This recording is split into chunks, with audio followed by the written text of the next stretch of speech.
Hey everybody, welcome back to the channel. My name is Jason and the channel is the Everyday Card Collector. In this video, we're just going to look at some baseball cards. I didn't plan on making a video. If you can't tell, I'm fighting off a cold right now. So I was going to wait till I was 100% recovered before I shot another video. But while I'm sitting here sick over the last 3 or 4 days, my channel surpassed 100 subscribers.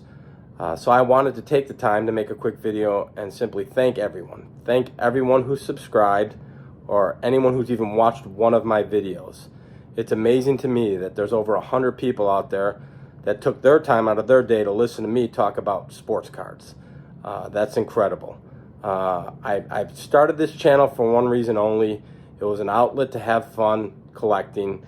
When you collect, you kind of collect in a shell. You know, you're by yourself if you don't have friends locally that do it with you. Getting on this YouTube train and watching others do it and being encouraged to do it has made the hobby that much more fun for me. I actually enjoy making the videos. I don't find it to be a grind. I really have fun with it. But, you know, the last couple days I've been sick, so I figured I'll just wait till I get a little bit better. But once I hit 100 subscribers, I had to put something together. So first and foremost, thank you all of you, to all who have subscribed or all who have even watched a video. I appreciate that. It is awesome and it's humbling. I can't believe there's 100+ people who take time out of their day to listen to me talk about sports cards. It's incredible. But with that being said, I guess we'll just kind of, I'll grab a couple cards. This is going to be totally off the cuff. There was no scripted plan for what I was doing for this video. So I figured I'd just pick out some cards and we'll go through them real quick and then make it a short video, but a fun video. So let's get into it.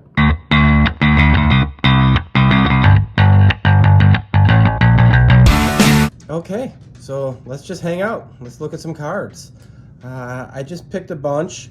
I think most of them that I'll show, matter of fact, all of them right now that I'll show, they are all part of the cards you see that I display in my background when I'm talking in the intros of my videos. I haven't really gone over too many of them, and I rotate that out quite a bit. But for the last couple months now, it's pretty much been the same cards. So I figured I'd show a couple of them off up close.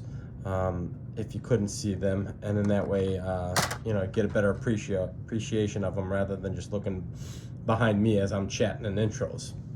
So this first one, I'm kind of taking them in order by year. I'm trying to at least. This is my 1933 Gowdy. Urban Red Faber is a Hall of Famer and a White Sox Hall of Famer as well. This is in a BVG or a Beckett's 4.5. This is part of my White Sox Hall of Fame run that I'm doing. I think I mentioned that early in one of my first videos. I'm going to do a video on that soon, kind of describing what I'm doing with that. Quickly, for those who may have not seen the video, I'm trying to collect all White Sox Hall of Famers who played with the White Sox for more than 5 years. If they were a rookie with the White Sox, I get the rookie card. If they came onto the team and played 5 years after their rookie year, I try and find their first card in a White Sox uniform. So this falls into that category, and I'll get into more detail on that in another video. Kind of call it my Project 1, if you will. But yeah, that's my 33 Gowdy Urban Red Faber. Next card is, I love this set. I love the size. I don't know what it is about the smaller 50 Bowman set. Ralph Kiner, my 1950 Bowman. Actually got this at the National last year in Chicago. I got it from Got Baseball Cards, which is a fairly large vendor and actually has a presence on YouTube. They have a shop in Atlanta, and have been dealing in selling and purchasing baseball cards forever. Yeah, this is my 1950 Ralph Kiner, Bowman Ralph Kiner. Awesome card. Love the set. I need to add a few more of the 50 Bowman into my collection. But I love this card and got it on the cheap. I think it was like 35 bucks. So very cool card. This next card also falls into that White Sox run that I was talking about. This is my 1951 Bowman Nellie Fox rookie card. This is considered his rookie card, and everyone or anyone who knows anything about the 51 Bowman set, it's just an awesome set. One of my favorites. You can see a little bit of staining on the back of this card, which is probably why it constituted the grade that it got. But the front of the card is gorgeous, and this does fall in line with my White Sox set that I was talking about earlier. So 51 Bowman, just an awesome set. I love it, absolutely love it. My next card, this is my 1955 Topps Ken Boyer rookie card. He is not a Hall of Famer, although I think he should get some more consideration, and I actually think he belongs in the Hall of Fame. I'm not a Hall of Fame expert. I don't analyze all the numbers inside and out, so maybe someone who does can inform me a little bit more, but based on his stats alone and what I've seen, I think he belongs there. I'm not an all-encompassing stat guy. I look at the WAR, I look at some of the major stats, but he was a great player in his time. Being a Cardinals fan, I had to get this rookie card. It just was a must on my list for vintage cards. So that's my 55 Ken Boyer. And to kind of go with that set, this is my 55 Hank Aaron, second year card. His rookie was 54 Topps, for those who don't know. I love this card. It's probably my favorite Hank Aaron card. I think it's awesome. You can see this one garnered a 1.5 because it's drastically off center. You can see all that white at the top, and it's virtually cut off at the bottom. There should be a white border around the entire card, but there's not. This would probably constitute a miscut for PSA and get a designation, but with SGC it got the 1.5, and I was thrilled. I purchased this ungraded from a gentleman that I knew, probably back in the 90s. So I've had this card a long time and absolutely love it. And I think it's one of Hank Aaron's best cards. I mean, obviously his 54 Topps rookie is awesome, but I think this is an undervalued second-year card. It's an amazing looking card. So that's my 55 Topps Hank Aaron. Next, I've got, and I don't even know if I'm in order of year anymore or not, guys, but next I've got my 57 Topps Gil Hodges. And a lot of people don't like this set, but I love this set. I just think it screams traditional baseball card to me. Everything about it. I bought this ungraded on eBay, and I think it was right around $35 to $40 ungraded, and then I had it graded, and it graded a 6, which was awesome. I think it's centered fairly well. Just a gorgeous card. Somewhat recent Hall of Famer. So very cool with the Brooklyn hat. I think this was the last year of the Brooklyn hat, and if I'm incorrect, someone let me know. I think 58 was then LA for the Dodgers. So again, if someone knows that, feel free to let me know in the comments, because I think 57 was last year for Brooklyn. So, but yeah, this is my 57 Gil Hodges. Next up, we have my 1961 Brooks Robinson, one of the greatest third basemen of all time, in my opinion. Just a pretty card, gorgeous card, and I don't even remember if I bought this ungraded or if I bought it graded. I think I bought it graded, but I couldn't even tell you what I paid for it. Simplistic set, 61, but I enjoy it. I like it. I like the blocks on the bottom and the wording on the bottom, kind of just plain. And this is just a good looking card. His rookie year was 57, I think. 57. Yeah, I think 57. So no, 50. I don't even know, guys. Someone correct me on that. I think his rookie card is 57. I could be incorrect on that. So this is a fairly young card for him. 5.5, which is cool by me. Centered fairly well, and just a good looking card. I love the Oriole on his sleeve. I just think that's awesome. Next, we got a couple of 66 Topps. Lou Brock. I've had this card forever. This is a card I bought ungraded years and years ago. Probably middle 90s is when I bought it, and then when I got back into collecting and grading was the thing, I sent this off and it got graded a 4, which I'm fine with. but it sure looks like a good looking 4 to me. It's centered pretty well, pretty clean. And obviously, being a Cardinals fan, a card I had to have. Just a good looking card. So that's my 66 Topps Lou Brock. And then kind of as I mentioned, I have a couple of 66s. This is my 66 Jim Cott Hall of Famer as well. Bought this at the National as well.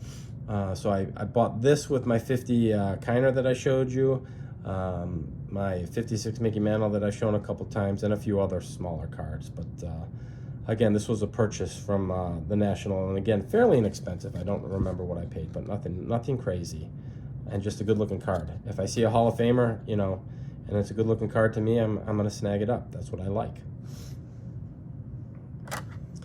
All right, a couple 67s. This is a very cool card, and I see a lot of people showing these on their channels recently. It's the dual player cards.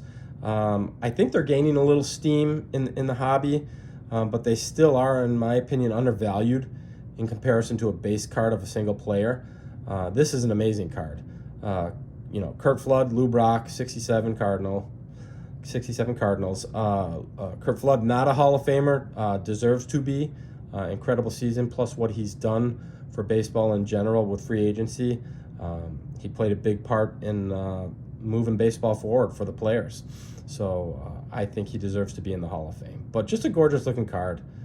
Very cool. And like I said, I've been seeing a lot of the channels show dual player cards, and they're gaining steam, but I think they still are a little undervalued. But this is one of the many that I have, and I love this one. Next one is my 67 Steve Carlton, young Steve Carlton. Very cool card. I kind of like the background in this. I'm not certain where he is, so if anybody knows where this is and what that background is, please feel free to let me know in the comments. You know, a young Steve Carlton. And a 67 set's a pretty simplistic set as well, but I'm drawn to it. I don't know, the kind of block letters that they use. It's a simple design, but it just screams vintage to me, so I like it. Some people may find it too simple, but I enjoy it. So yeah, it's my 67 Steve Carlton.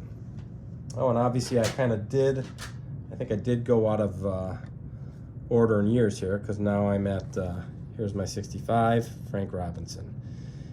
And I think most vintage collectors love this set. You know, you can't go wrong with the 65s, with the pennants. And I think this is an awesome card of Frank Robinson. This is my second favorite Frank Robinson card out of all of his cards. My first is his 59. I love his 59. And I don't own it. I need to get it. But this is my second favorite Frank Robinson card. Just an awesome looking card with the colors. And I think an undervalued player overall. But obviously a Hall of Famer. But his cards in general, you can probably get most of them at a pretty decent price. So, all right, so we'll get into this is my 68 Willie Mays. I bought this years ago ungraded and had it graded when I got back into the hobby, and it graded at 3.5. But very cool card. Tough year. 68s are always tough with that burlap background, and this one isn't centered very well, but it presents awesome, and that's good enough for me. I love the card, and just how it presents is all I need. So yeah, so that's my 68 Willie Mays, and I guess we'll close it off with a couple ungraded. Here's my 68 Pete Rose. Bought it at the same time that I bought the 68 Willie Mays, so this kind of came along with it, and I'm probably gonna grade this. I just want to get it encapsulated and kind of pair it off with the Willie Mays and the other 68s that I have graded. So that's probably going to get graded in the near future. I'm in no hurry. Right now I'm kind of saving money for a couple of shows coming up, Strongsville and the National over the summer. So, but yeah, that'll get graded sooner or later. And then I guess my last card I'll show, we'll finish it off with a great player and a cool card that I love and I've had for a long time now. 1970 Roberto Clemente. Very cool card. I love the 70 set. I love the gray. The gray. I like. There's so many cards. I've got a 70 Reggie Jackson. I think is an awesome card. The 70 Raleigh Fingers. There are so many cool cards in this set, and this is one of them. I do love his 71 better, which everybody seems to love. It's the black bordered or the black beauty cards, but this card's very cool as well. And this will get graded at some point in time, but right now it's just kind of sitting ungraded with me, and until that happens, that's how it'll be. But yeah, it's my 1970 Roberto Clemente. So that's going to do it, guys. I appreciate you jumping on and watching with me. Again, I just want to thank everybody who's subscribed to my channel, who's watched any of my videos. Thank you so much. Like I said earlier, it's humbling to have over 100 subscribers, and I'm hoping to grow this channel more and just have fun with this. So until I make my next video, everyone, we'll talk to you later. Thanks for joining. Bye-bye.